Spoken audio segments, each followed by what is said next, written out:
Yes, good morning student. Let's start the next topic of market equilibrium. After the market equilibrium, our next topic is change in equilibrium. Change in equilibrium. हम बात करेंगे यहाँ पे कि जो हमारा equilibrium point है उसमें चेंजमेंट कैसे आते हैं, और यहाँ पे हम दो केसेस पढ़ेंगे. जो दो केसेस हम बात करेंगे वो कौन से होंगे? Change in equilibrium due to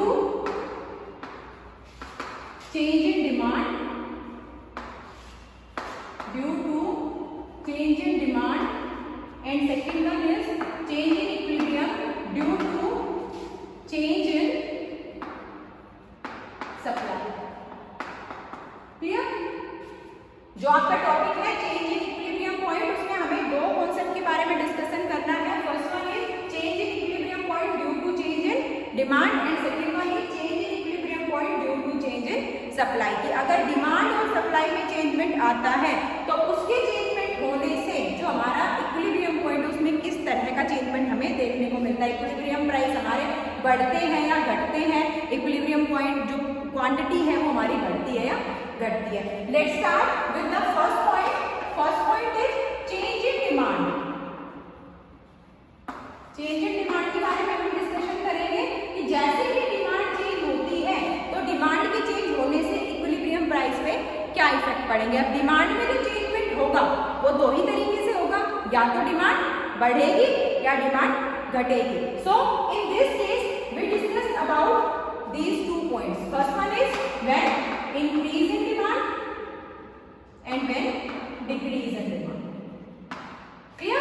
कि अगर डिमांड इंक्रीज होती है तो इक्विलिब्रियम पे क्या इफेक्ट पड़ेगा, और अगर डिमांड डिक्रीज होती है तो क्या इक्विलिब्रियम पे इफेक्ट होगा.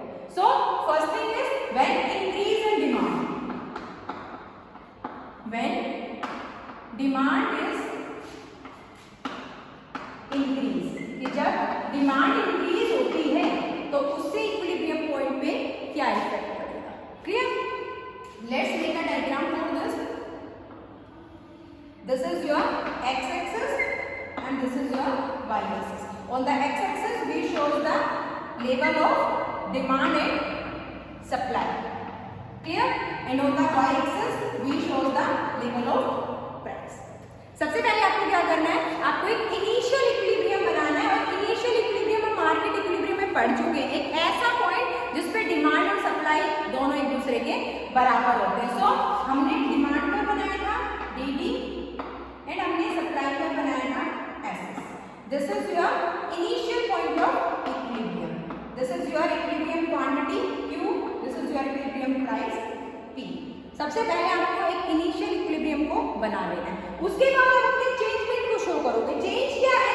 When demand is increase. जब डिमांड इंक्रीज होती है, और हमने इंक्रीज इन डिमांड और डिक्रीज इन डिमांड दोनों सिचुएशन पढ़ी है शिफ्ट इन डिमांड कर्व में. शिफ्ट इन डिमांड कर्व में क्या होता है कि दो सिचुएशन आती है, increase in demand and decrease in demand. और जब इंक्रीज इन डिमांड होती है तो डिमांड का राइट में शिफ्ट होता है, और जब डिक्रीज इन डिमांड होती है तो डिमांड का लेफ्ट में शिफ्ट होता है. तो यहाँ पे हमारा स्टेट क्या है कि व्हेन डिमांड इज इंक्रीज, कि डिमांड हमारी बढ़ जाए तो उससे इक्विलिब्रियम पे क्या इफेक्ट पड़ेगा. अब डिमांड हमारी बढ़ेगी तो डिमांड पर किधर शिफ्ट होगा? राइट साइड में. ये मेरा डिमांड पर था, मेरी शिफ्टिंग राइट में होगी, डिमांड हमारी बढ़ गई तो राइट साइड में हम डिमांड पर को क्या कर देंगे? शिफ्ट कर देंगे. जैसे ही हम राइट साइड में डिमांड पर को शिफ्ट करेंगे तो जो नया डिमांड कर है वो हमारा D1 के प्रिपेयर होगा. This is your D1. Supply का रिमेन्स कांस्टेंट. सप्लाई का हमारा सेम है, क्योंकि अभी सिर्फ हम डिमांड के चेंजमेंट की बात कर रहे हैं, हमने सप्लाई के चेंजमेंट के बारे में कुछ बोला ही नहीं है, तो सप्लाई का हमारा सेम रहेगा. Clear? Now find out the new equilibrium. New equilibrium मतलब एक ऐसा पॉइंट जिसमें सप्लाई कर्व और न्यू डिमांड कर्व एक दूसरे को इंटरसेक्ट कर रहा है. एट दिस पॉइंट ये मेरा नया डिमांड कर्व था और सप्लाई कर्व मेरा वही एग्जिस्टिंग वाला, तो यहाँ पे दोनों इंटरसेक्ट करें. This is your new equilibrium E1. ठीक है? नए इक्विलिब्रियम को क्या नाम दिया? E1. तो इससे क्या इफेक्ट पड़ा? देखिए, अगर हम इसको यहाँ से यहाँ पे मैच करते हैं तो प्राइस जो OP था वो क्या हो गया? OP1 हो गया. Prices are increase. क्लियर? उसके बाद जो मेरी क्वांटिटी थी OQ थी, क्वांटिटी मेरी क्या थी OQ थी, वो OQ से बढ़ के क्या हो गई OQ1 हो गई। क्लियर? सो यहाँ से हमारे सामने रिजल्ट क्या है? अगर हम इस चेंजमेंट की बात करते हैं तो हमारे रिजल्ट्स क्या है? Result first one is prices are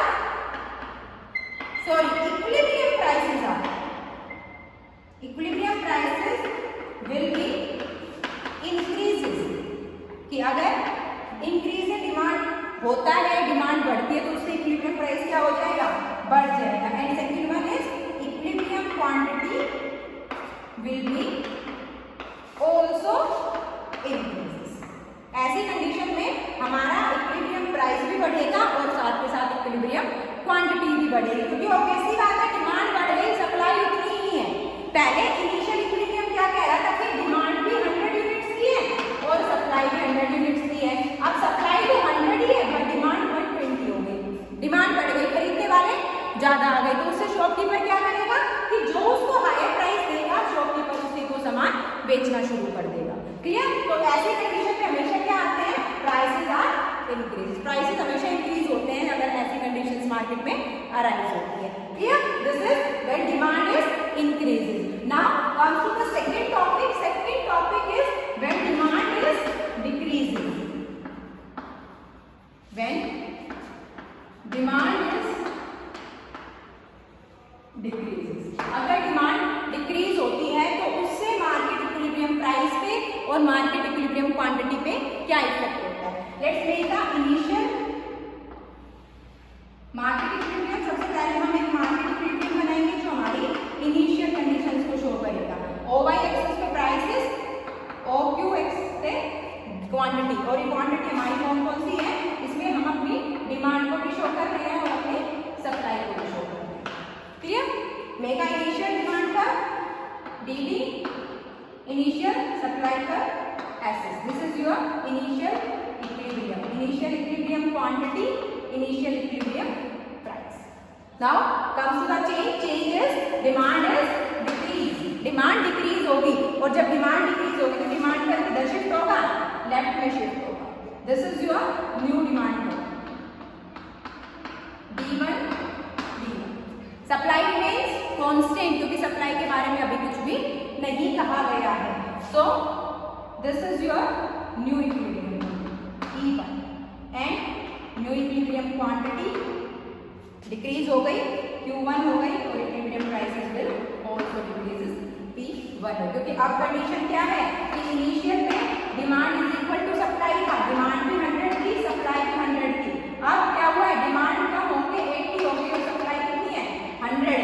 तो मार्केट में सामान 100 पड़ा हुआ है बट खरीदने वाले 80 ही है, तो क्या करेंगे? सप्लाई कम प्राइसेस पे भी उसको निकालने की कोशिश करेंगे। तो यहाँ से अगर हम रिजल्ट्स की बात करें तो रिजल्ट हमारे सामने क्या आ गया कि जो हमारा इक्विलिब्रियम प्राइस है वो क्या हो गया? हमारा डिक्रीज हो गया, और उसके साथ साथ जो भी हमारी इक्विलिब्रियम क्वांटिटी है वो भी हमारी क्या हो गई? डिक्रीज हो गई। प्राइस जो पहले OP था वो कहाँ पे आ गया? OP1 पे आ गया। क्वांटिटी जो OQ थी वो कहाँ आ गई? OQ1 पे आ गई। Clear? This is your effect on equilibrium when change in demand. अगर चेंज इन डिमांड होता है तो उससे इक्विलिब्रियम पे क्या इफेक्ट पड़ता है? अगर डिमांड बढ़ती है तो इक्विलिब्रियम प्राइस बढ़ता है और साथ के साथ इक्विलिब्रियम क्वांटिटी भी बढ़ती है, और अगर डिमांड बढ़ती है तो उससे इक्विलिब्रियम प्राइस भी घटता है और साथ के साथ इक्विलिब्रियम क्वांटिटी भी बढ़ती है। Clear? This is your change in equilibrium due to change in demand. Clear? Now comes to the next topic, change in equilibrium due to change in supply. कि अगर सप्लाई में चेंजमेंट आता है, supply में बदलाव आता है तो उस वजह से इक्विलिब्रियम पे क्या इफेक्ट आएगा? अब जो चेंजमेंट आएगा वो हमारा सप्लाई में आएगा। Clear? Now comes to the second topic is change in supply. अभी हमारा सप्लाई में चेंजमेंट आएगा, दो तरह का चेंजमेंट आएगा। First one is increase in supply and second one is decrease in supply. Clear? Now comes the first topic, when there is increase in supply. Increase in supply, अगर सप्लाई में इंक्रीजमेंट होता है। And second condition is decrease in, same point है हमारे, जहाँ पे हमें सप्लाई को इंक्रीज करना है वहाँ पे सप्लाई कर्व राइट में शिफ्ट होगा, जहाँ पे सप्लाई को डिक्रीज करना है वहाँ पे सप्लाई कर्व लेफ्ट में शिफ्ट होगा। डिमांड रिमेन्स कांस्टेंट, डिमांड यहाँ पे सेम रहेगी, डिमांड में कोई भी चेंजमेंट हम नहीं करेंगे। So comes to the first topic, increase in supply. सबसे पहले हम क्या करेंगे, इनिशियल जो हमारा इक्विलिब्रियम होगा उसको शो करेंगे। For that we shows prices on O Y axis and demand and supply is on O X axis. Clear? This is your demand curve dd and this is your supply curve SS. This is initial equilibrium quantity, initial equilibrium prices. Clear? Now comes to the change. Change is increase in supply. ये मेरा supply curve है, increase हो रहा है, supply curve किधर shift होगा, right में।